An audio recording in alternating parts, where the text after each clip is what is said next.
attention, I'm only gonna say this once. This is Meal Maker. 3 ingredients, my brain, your meal. Sweet potatoes, black beans, and beef. Okay, I'm gonna take this in a slightly different direction. I'm thinking a loaded sweet potato. So you know those big sweet potatoes that you get? You bake that in the oven on the rack. I learnt this from Stephanie Alexander. Straight onto the rack in a fairly hot oven, say 190 degrees, maybe 200 degrees. You could stab the sweet potato first. You could even zap the sweet potato in the microwave just to soften it up and save you about 20 minutes.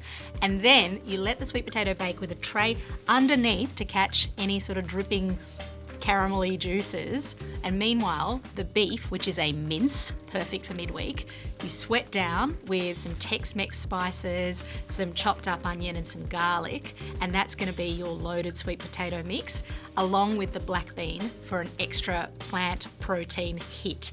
And if you've got eaters with different dietaries in the household, you could be cooking the black beans in one pan on the hob, and you could be cooking the beef mince in the other, and then people can load up their own sweet potato. Shredded cheese, some guacamole, some sour cream, and you've got a delicious Tex-Mex dinner done. If you're after some meal maker magic, come into the Good Guys for all your meal making needs.